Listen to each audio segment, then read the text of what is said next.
It is accurate to say that we loved San Francisco immediately.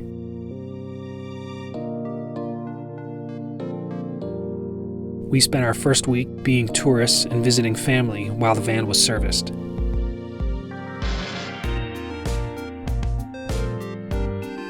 At the beginning of our second week on the coast, we moved back into the van to continue exploring the city. During the day, we'd hang out at the parks and beaches in the Bay Area, and at night we'd sleep at the Vista Point rest stop with a view of the bridge. And it just so happened that the Pride Parade was that week.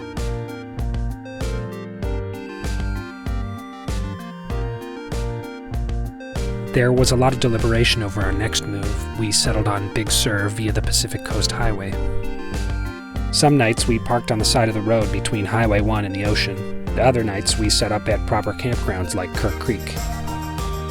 Here, from our doorstep, was epic hiking and a path down to the ocean, and warning signs for poison oak, which I ignored. That's why it's so itchy. It was also here that a foxtail became lodged in Milo's paw. After having it removed, we left the coast, Yosemite bound. But not before a quick stop in Napa Valley to get drunk on a train. The Half Dome at sunset was like a painting. We hung around at lookout points for hours watching the light change, and in the morning we'd swim in the mountain rivers.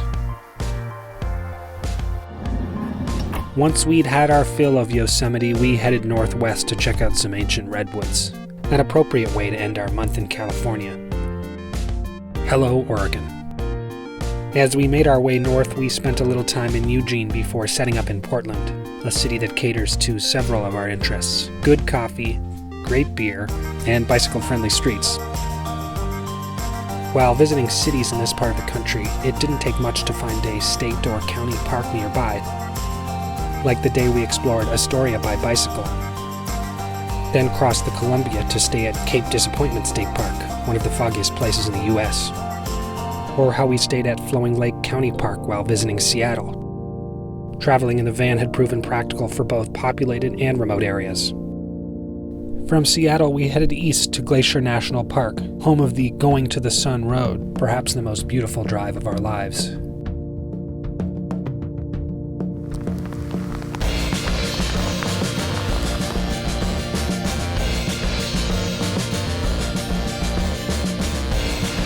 We're in the clouds now.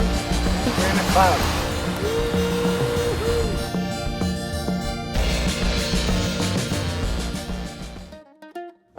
One morning in Montana, we woke up and knew it was time for this American road trip to end. We pulled away from Glacier, headed east, and drove for 30 hours until we hit Toronto.